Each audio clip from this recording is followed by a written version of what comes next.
They do have really cool things now, technology-wise. You know, like a warmer for the baby wipes. Yeah, we're going to have cold wipes, but I like the bottle warmer idea because it's just safer. Yeah. You know, sorry, baby. You're going to get cold wipes on your bottom. I don't really, I mean, wipe warmer. The diaper genie was the big thing that Lauren and Sean had. That's Sean, still a big one. And that thing was such a pain in the butt. I was like, I'm not doing this. They're going in a pail, and I'll take the garbage out every day. Like, this is just, because you have to twist it, and then you take them out, and it's this massive centipede, like, twists of diapers. Because what it does is it twists off so that there's no smell. Yeah, unless you bust that thing open. Been there a couple times.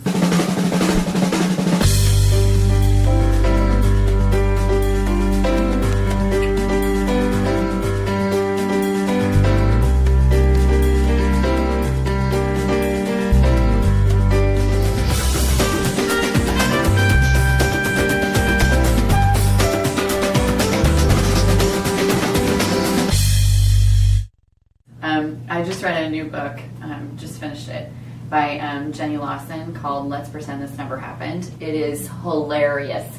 It's a New York Times bestseller. She's known as the bloggess. She's a really funny blogger. But anyway, she writes about like taking, I mean, she writes from every perspective. From like being a little kid, she grew up with her dad as a taxidermist. And like little mice in her house, and he would bring live animals in. So there'd be like, seriously, it is hilarious. You have to read it. It's so funny. I was laughing out loud, crying, laughing. Like Mike was like, what are you watching? I'm like, I'm reading. And then she tells stories from her childhood. She tells stories about having anxiety and what it was like to be in social settings and how she compensated for that by being a writer. I mean, it's really, really good. But she was talking about the first time that she took her kid to the pool and forgot to put a swim diaper on her little girl. It is hilarious. Or when their dog died and they buried the dog in the backyard, and they lived in Texas and she thought she'd buried it in the vultures came. It is, you guys, it is so fun. It's real life with the most hilarious. She takes a whole bunch of X-Lax because she thought she was doing a colon cleanse, and she was like, I don't really need this cleanse thing, so I'll just do a whole bunch of X-Lax. The story about how, I mean, you cannot take 9 bars of X-Lax and not have that eventually kick in. And now she was trying. It is so, it's one of the best reads I've had in a long time. Because it's not, it's fun. It's good. I'm going to get that audiobook. Yes, it would be perfect because she's just hilarious. What are you reading these days? What am I reading these days? I'm reading Dietrich Bonhoeffer's biography. Yes. So we talked Still? about this. Yes, still. It is 700 pages. I'm sorry I haven't finished it in 2 days like I normally finish my books. Viktor Frankl's Man's Quest for Meaning. Yep. It has, like when I mentioned about Ann Taylor Loft, you're like the third person who is... Seventh person. Yeah. That has told you to go Loft? Yeah. This is from Loft. It's beautiful. She's the 7th person in 3 days that has talked about the beauty that they're wearing and how they got it from Ann Taylor Loft, and everything's 50% off. Certain days, but they go through stages.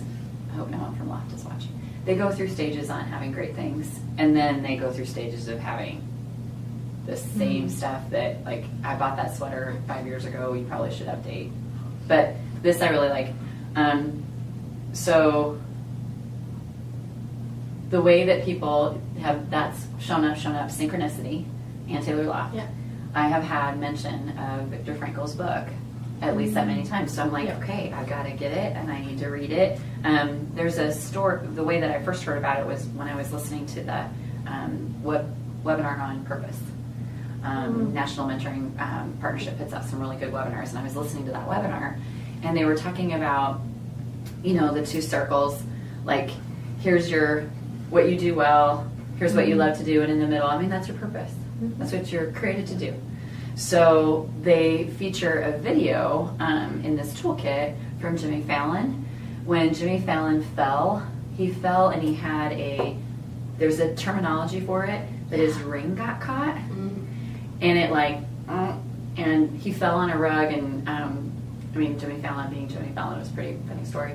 But he was, I mean, he had to go through like a couple surgeries. Mm-hmm. And he said while he was in the hospital, he read that book.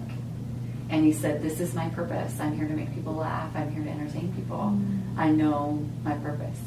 Wow. And I thought, oh, that's so good. And then it came up a bunch of different times. Someone else said that they were reading it. And I'm like, there it is, my message to read.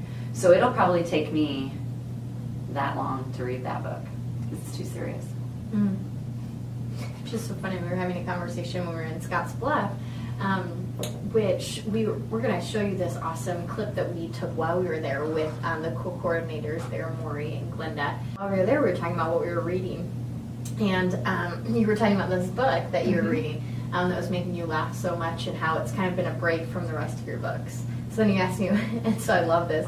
So then you asked me what I was reading, and my break from my normal books is something like Dietrich Bonhoeffer's biography that is 700 pages.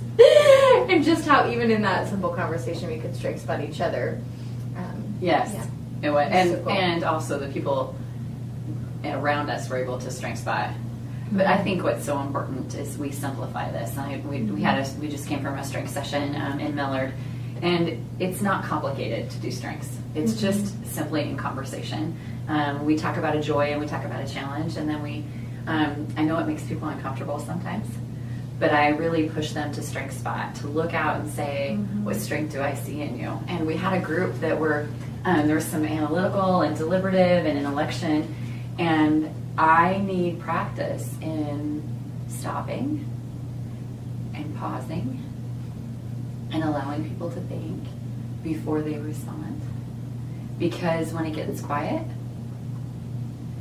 I think I have to fill it up with a bunch of words because it makes me so uncomfortable. And I thank you for calling. Thank you for being proud of me. She opened it up for people to strength spot the other mentors in the room in their joys and challenges of mentoring, and there was audible silence. Like, you let it go that long, and I was like, man, you are growing, Allie. I'm so proud of you.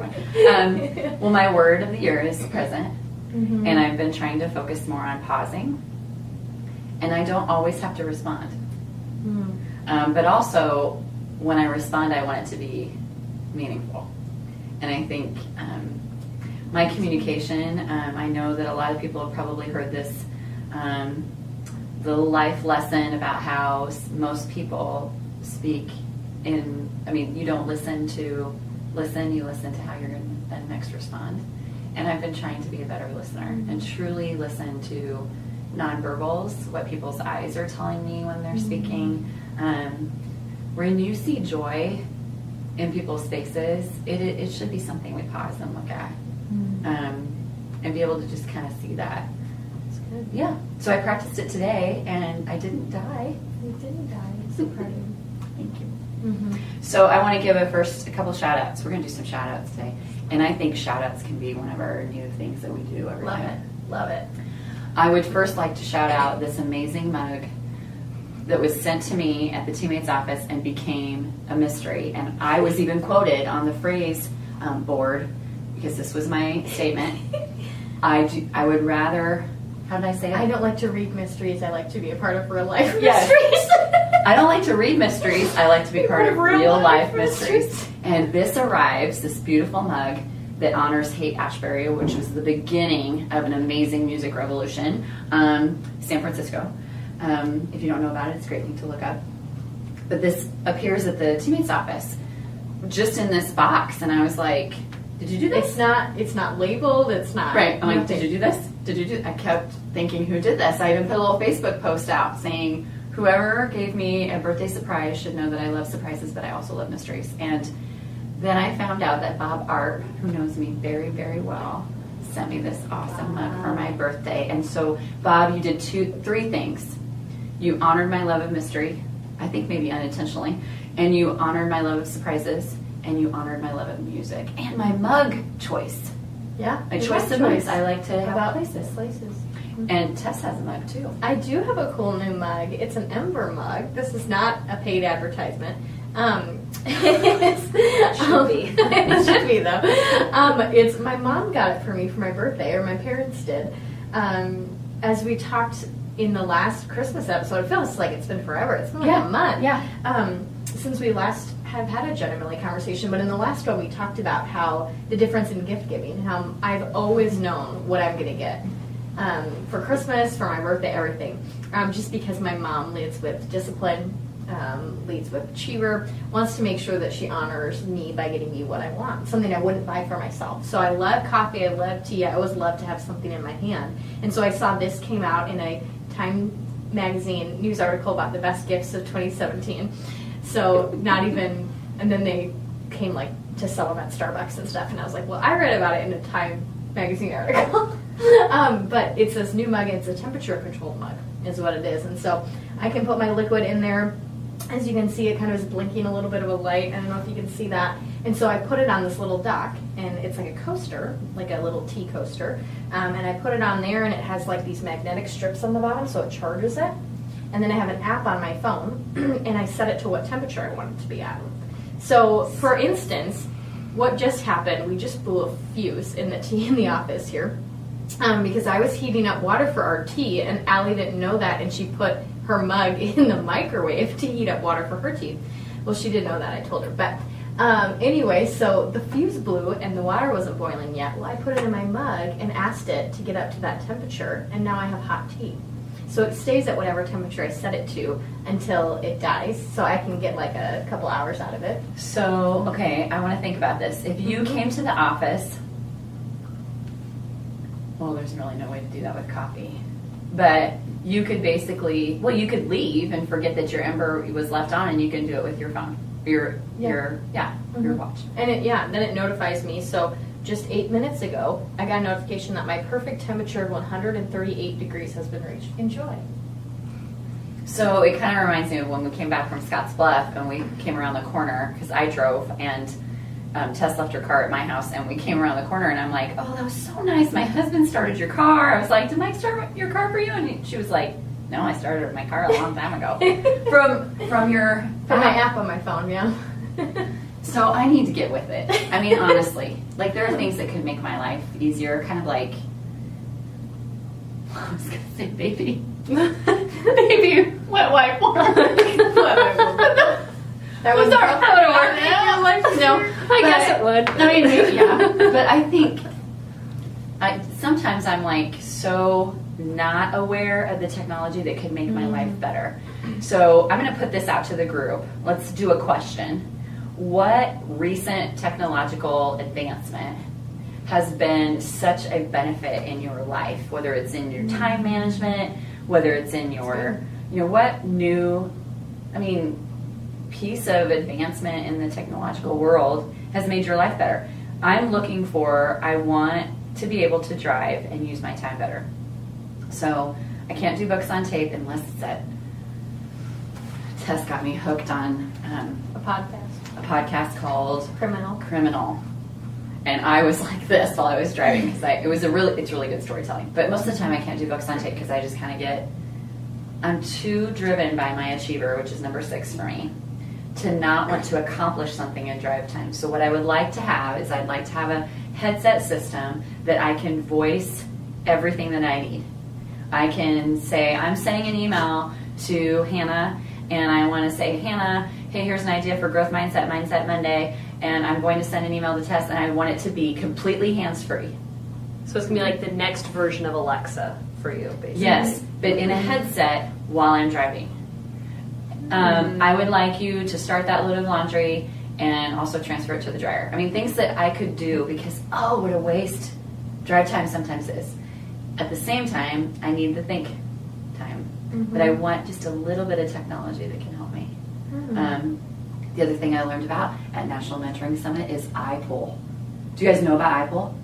Yeah, like a system. Yeah. So we did that in one of our sessions. Yeah. We are totally going to do that. We are totally going to do that. It's going to push my technological gifts and talents, which are not much. You are able to, in the middle of your session, say how many people have utilized strengths, and you take a poll. Yep. We did that in high school classes. It took me, so the sessions in DC were 90 minutes. It took me the first 15 minutes how to figure it out, because I was actually texting the message. And Oh no. so, and I didn't get it that the number, you had to do the number first, and then you put like Hannah 514 in the text message. So I was putting Hannah 154 in the numbers. Yeah. It didn't work out. I know. But anyway, once we did, I was like, this is awesome. Yeah, it's great. So at some time down the road, we can do a live Genn and Millie, like Jim Collison level live, and we could have an eye poll. How many of you, or tell us what your technological advancement joy is, and we'd be able to just then talk about it. I love it. So that is awesome. Yeah, it's really neat. Lauren would I love like one it. of those. I like it. And they do make them as travel mugs too. So you could get them as a travel mug, not just a open mug. So not just warmth, it's also cooling if you so want to. cooling. Yep. My sister-in-law got me a, I don't know exactly what it's called, but it keeps an entire bottle of wine in it. It's, it starts, I think, with an iron E, and it's set to 25-degree temp for wine. Love it. Thanks, Crystal. That was my favorite birthday gift. Besides the mug, it was my favorite birthday gift. That's your technological thing that you wanted. Yeah, there it is. There it is. That's my There you advancement. go. Your I can keep advancement. wine in an entire travel mug. So if you see me with it, it has water, I promise. The other thing I want to make sure that we do, so shout out to Bob and to Tess's mom. That is pretty cool. She's pretty great. That is, and you love it. Mm-hmm. That's I use it a lot. great gift giving. Mhm. I mean, because you love it. I also specifically requested it and gave her the link to purchase it because that's my mother, everybody. I think that's awesome. I also want to give a shout out to, I had a great strength session, plural, in Burwell, and I found out that there are quite a few people in Burwell that are watching Genn and Millie. And they made reference to it, and I kind of was like, oh, we must be talking about something like what we do. And then I was realizing they were talking about Genn and Millie. And I was like, oh, you watch? I think the surprise and shock was just like, this is awesome, you watch. So thank you. Shout out to the Burwell Mentors. And they have one of the coolest coffee shops, you would love it, called The Hub. And they also have a coffee roaster in town. Oh, is it good. Really, really, really good. And now I'm blanking on the name and I should have wrote it down. I should have brought in the coffee beans. Fantastic. I think it's, I'll think of it by the time we're done. It is really, really good. I'm going to order all their stuff online.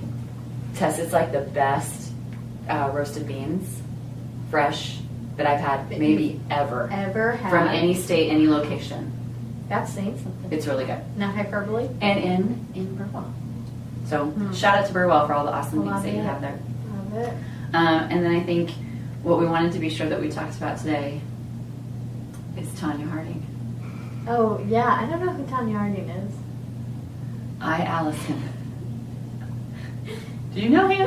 I was a figure skater. Okay, so I've like heard the name. So like she's like all in the news now, and apparently there's a movie about It's her amazing. and, like I, Tanya. Mind you. I Tanya, but I didn't know anything about all this other stuff with the beating and her boyfriend, and I was like, oh, I know the name Tanya Harding. I think she was a like Olympic figure skater, and that is the extent of my knowledge. Okay, but let's pause for a second because when did this incident happen? It was 94. 94. I was born in 1994. Oh gosh, sometimes you say it still, and That is like, so I was not able to speak or walk or while this was going on. or It's taking like the news. taking the news, you know? You could really, there was three. So I just don't, Okay, so when was OJ? that was 94 to 96, right? I don't remember. And that I either. know about him now only because of the People versus OJ Simpson on Netflix. You watched it. And I'm a big crime fan. So I think based on that, you might like I, Tanya. I think it's because I lived in it. It's disgusting to me. I don't want to watch it. I think she is pathetic, and I don't want to watch her. What she did is, and it doesn't appear to me like she's grown out of that mentality. So I don't want to watch it. Like it's disturbing to me. Where I think you might like it because it's the story of this horrific crime that happened to Nancy Kerrigan. and the plot of it. I mean, the plot of it. So then when Tess texts me, you rarely text me, but when you do, it's like really poignant, important things. Like, I need to let you know this. She sends me a text. I did not know who Tanya Harding was, and I was just like, it's like a Bob Seger moment again. But like encryption, what does that mean? A real life mystery for me to solve. I love being part of real life mysteries. But what I was thinking was, okay, we should talk about it. And we should also talk about it because I make references to things that you don't get and you don't tell me. So we were at QLI, which was awesome. We had a fantastic staff meeting there. And coming up on February 8th, 10th, is Dancing with the Stars. Omaha. And Des Moines is going to be dancing, and Tony Veland is going to be dancing, and also Nash, who is a mentor at QLI. So while the staff went on a tour, I had a couple tours at QLI, so I was also waiting for Dan Kincaid, who's our speaker on well-being. I just happened to be kind of hanging out, and Nash came in, and so I got to chat with him, and he is awesome. I think he leads with competition as well. And he was asking about how Des Moines was doing, and I said, well, you know, Des Moines had an injury and that kind of thing, and he was like, oh, really? And I said, oh, hey, I'm watching you. There's not going to be any Tanya Harding going on here. And I said that, and you had no idea what I was talking about. I was not in that conversation. Yeah, you were there. Like I said it when the staff came back. Oh, I said, staff. it's not going to be like a Tanya Harding situation. And I realized that I don't even know how many people didn't know what I meant. I meant, I'm watching you, Nash. You are not going to cut Des Moines down so that you win, like Nancy Kerrigan, Tanya Harding. And when she said it, I was like, or when you texted that to me, I thought, there are probably 90% of the jokes that I make that you, out of just kindness, laugh at. Probably, yeah. Thank Because you. I have a little bit of empathy. It's number 9. Thank you for it's that. It's kind of there. Thank you for that. Because now I know you get it. You said some. There was one. You can't joke. get it. No, I can't. I didn't. It wasn't a 'Cause lie. she was- But there was one joke about someone from an actor in Dukes of Hazzard, Roscoe P. Coltrane. Roscoe P. Coltrane, and I didn't even know that was like a person. And she says like Roscoe P. Coltrane, like I know what that is. That's the other one I could Jay do. Wright, I hope you're watching this. Jay Wright, who's awesome at Twitter, tweeted at me on my birthday about millennials. If you were on Twitter, you could see it, but it's pretty funny. It was hilarious. But Roscoe P. Coltrane was a hilarious police officer on the Dukes of Hazzard. Have you? Well, let's not even talk about Dukes of Hazzard. He's a staple of the 80s, which of course you weren't. Wasn't around for 1994. So I'm gonna. But what I need to think about is, and this was something that I've pondered a little bit more in the last couple of weeks with work, is sometimes I make assumptions that people know. You know, I make assumptions that if a mentor's gone through mentor training, they know all of our policies. Where sometimes they need lots of reminders because people forget things, or sometimes you've been mentoring for a while and you just kind of lose sight of that. And so I feel like sometimes I'm repeating myself, but at the same time I shouldn't be assuming that people know. And I should pause to say, Tess, you know what that is. So are you familiar with Haight-Ashbury? No, I'm just going to encourage you to look it up. I know what you have. And there's a picture of me somewhere standing on the corner of, it's Haight and Ashbury Streets. Oh, Haight-Ashbury. that's nice. Standing on the corner, because that was one of my favorite parts of visiting that part of California. It was pretty awesome. San Francisco. So Burwell shout out, Bob shout out, Glenda, Maury, the video, Tanya Harding. Yeah. So after I found out, I didn't know who this was, and like I knew her name, but didn't really know all of what was going on. This is also the same QLI staff day that this happened. I went home and I read all about her. I went back through the news articles, the publications at that point. So it's definitely my learner. I wanted to know. I wanted to be included. Have you watched it, Hannah? is an awesome. Margot Robbie's also one of my favorite actresses. It was good. It was so good. And honestly, I knew the whole story, and I was always like Team Nancy, but I actually felt really bad for Tanya Harding because her life sucks. Like her home life was not good. She had a tough home life, and it just hurt you right here. Well, Hannah, that was good for me to hear that. Yeah. So I highly recommend watching it. You didn't know that she grew up like in a really tough. No, I Well, I did read not. all about that. Her mom like Sorry. threw a knife at her Yeah. and stabbed her in the arm. Like physically abused her. And I but did not then know that. okay, so but then what I heard, now this sounds like just like a gossip session, but then what I heard is she went on the night after the movie came out, her mom was on Good Morning America, and her mom denied all of that. She's like, that was just theatrical, like I didn't do any of that to her, yada Right. yada yada. So But I it don't- also makes you wonder too what her mom did do, because her mom seems a little scary. red flag. Well, she's kind of a red flag. Would you allow her to mentor your No, child? red flag. And Tanya feels very red flag to me. Oh yeah, they both are. I think there's a lot of stuff there. That's good for me to know because I need to reevaluate the way that I see her in knowing the full story once That again. was very harsh language. I Beginning. I was so, I mean, still, I think, wow. I mean, that's a lot of plotting to want to injure someone so that you can win. And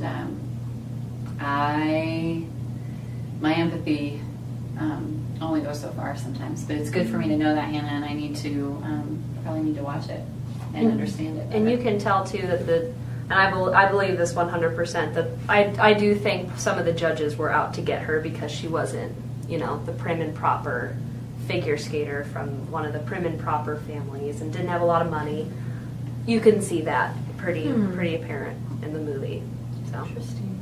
yeah. I will have to check it out. I just, once again, Twitter, I tweeted at JJ Watt. Do you know who JJ Watt is?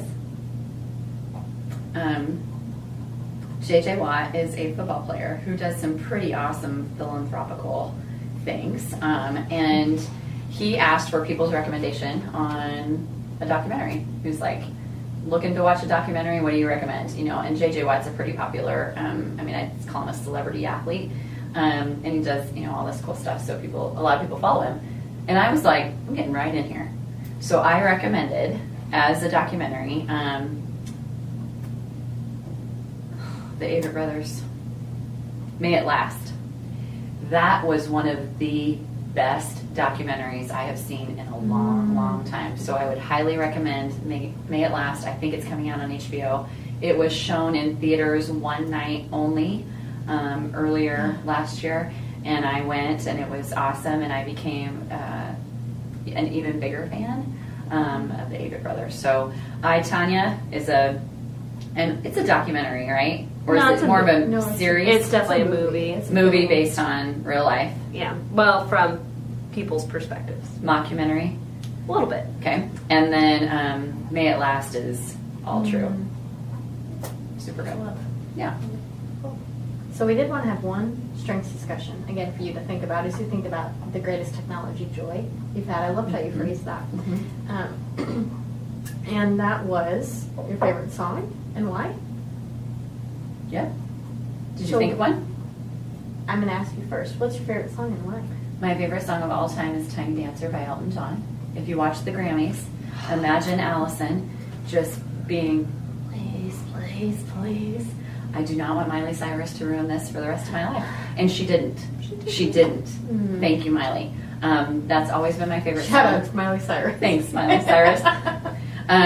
She did very, very well with it. Elton John is beginning his farewell tour, which is going to be like 3 years of farewell, but there was a really awesome interview about how he's decided to now put family first. But I've always loved Elton John as a singer. I think Tiny Dancer is just a beautiful storytelling song. I've always loved it. But then my favorite movie, Almost Famous, it's featured in that movie, so that like elevated to my favorite song of all time. So that's my favorite song of all time, ever. Okay, I did not know that, and I have a confession about this song. For the longest time, I thought it was Tony Danza. Yeah. Not Tiny. I found out Most later. people do. It also Tiny is Dancer. Lay me down in sheets of linen. You've had a busy day today. Count the headlights on the highway. I mean, there's all kinds of ways that people misinterpret lyrics, which would also be a really fun Genn and Millie. Yeah. As to the lyrics that you've misunderstood throughout your life. I have a bunch, but I mean, thankfully nobody ever asked me to sing karaoke, but if I did, I would have been like, That's not the worst. Right. So, Tiny Dancer has always been my I mean, I have many favorite songs, but that's my own. Your ultimate. How about you? I had a really hard time with this because it's hard to pick just one. It's even hard to pick my favorite artist, like my favorite band. I have a genre that I love, but if I had to narrow it down to one within my favorite genre, so I think probably one of my favorite ever songs is "Let It Be" by the Beatles. I love the Beatles. I'm working on getting the entire original vinyl LPs that I'm working on. I only have like 5 right now, and they have like 20 original release albums, and so I'm working on it. It's like a lifetime achievement goal. Note this, Dan Kincaid. Dan Kincaid, you should know this. Dan has an awesome vinyl collection. Oh, so good. I had no idea. Yeah. I love the Beatles. I went through a huge phase where I only listened to the Beatles. And then I went through a huge phase where I only listened to The Cure. and then I finally found it's a very different time periods too. But then I eventually found like my rhythm of music. But like one song that I can always listen to and always like really moves me is "Slow Your Breath Down" by Future Forestry. And it's kind of a alternative, off the beaten cuff band, but it's an older song. I think it's from 2010, maybe even earlier than that, early 2000s. But yeah, it just is about like slow your breath down, just take it slow. It actually reminded me a lot now as I'm thinking through the lyrics in my head as we're talking. It reminds me a lot of just your word present for the year. Mm-hmm. It's just about like taking and moving from heartbreak or from loss or whatever it is, and you're going to learn to love again, you're going to learn to trust again. Just slow down, Be in it. Yeah. So is "Let It Be" your favorite Beatles song? I have a really hard time picking a favorite one. That probably would be if I had to choose. But I love their evolution of style over time, and so I love Sgt. Pepper's Lonely Heart Club. Yeah. I love I'm the Walrus. Some of the really eclectic, interesting things. One of my favorite movie for a long time was Across the Universe, which is a musical that's all Beatles songs. Mm-hmm. And so, but that one is one that is just so good. When did you go through a Beatles stage? How old were you? It was would have been 14 to 16. And that was probably about the time that I went through it's continued forever, my Stone stage. Was right about that. And a lot of times if you get into musical conversations, people will say, are you a Beatles person or are you a Stones person? And I'm Stones all the way, and you're clearly Beatles all the way. So I think it's interesting that we both were at that time of our life where we were learning about music and we were really coming into an understanding of what we liked and what we didn't. Yeah. Because a lot of times when we talk about strengths with mentors, it's simple conversations like this that can help you to spot them, but help you to be, think about a 14-year-old and really where they're trying to fit in, but also where they might be completely awesomely different. Like if I would have been talking to a 14-year-old Tess and you had been like, I love this Beatles song, I love that Beatles song, because what year was that you were 14? When I was 14, I would have been a freshman in high school, right? What when year? I was 14, Yeah. so 2009. Okay, seriously. 2008, 2009. So let's drink spot here. Context, for sure. Definitely your learner and your individualization. Yeah. Do you love the cover where they're walking across the crosswalk? Yeah, Because that's it's kind not of what my your little favorite. individualization people look like. It's not my favorite album of theirs, but it has great stuff on it. When I lived in Branson for a summer, did like an internship at a camp there, like a discipleship program, and we worked for the industry that oversees Silver Dollar City and Whitewater, and so we got admission to every show. And if you've ever been to Branson, it's like cheesiest shows. I apologize if people really love Branson, but it's like It's really on my hard list, stuff. actually. But they had it was called Yellow Submarine, and it was a group that impersonated the Beatles and just played their stuff, and they would play a song or play a set list, and then they'd project onto screens like photos of them and the fangirls, and when they would travel and tour, and then they'd play like the next set, and they went through them historically, like from the beginning, and showed their progression musically, showed their progression as individuals, how they originally had a different drummer, and all this kind of stuff. And so, and we got admission free, so I think I went once a week for the entire summer. Awesome. I think I saw that show like 10 times through while I was living there, because I just loved the music, and I loved, more than that, hearing the stories and seeing the evolution. And I mean, they just grew up together, and they helped a lot of our world become what it is. They really brought the idea of touring, idea of going to a concert, things that like now I just am like, well, that's just a part of the music scene, but it was a lot of because of their revolution. Yes. So, did you see Paul McCartney when he came to town? no, You need to. no, I know. You need to. I know. Live music I know. promoters that we are. So I want to string shot you a little bit too. I think that Tiny Dancer. Tiny Dancer. I mean, I don't know that song well enough to really string spot you a lot, but I just think I just can't help but thinking of your input every time you talk about music, because you have such a wealth of knowledge about it, but you're constantly like open to, okay, what else is there? Okay, Miley Cyrus rendition, all of these new things to even learn more and understand more about the artist or about the song or about whatever it might be. So I see that. For I sure. even heard my communication when I was saying that song is a story. Mm-hmm. Oh yeah. I love lyrics first and And foremost. how you could just spout out lyrics. Oh yeah, Just that like one's that. really easy. That one's really I easy. had to sing it in my head in order to get the lyrics. get the lyrics out. Oh yeah.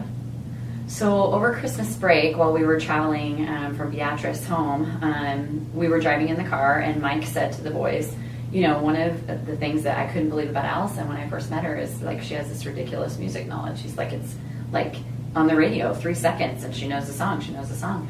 And I said, yeah, I mean, I don't have a lot of amazing like talents, but that's one of them. So he's like, watch. And he literally went through, and I can name within 3 seconds the artist, the song, sometimes the album, sometimes the year.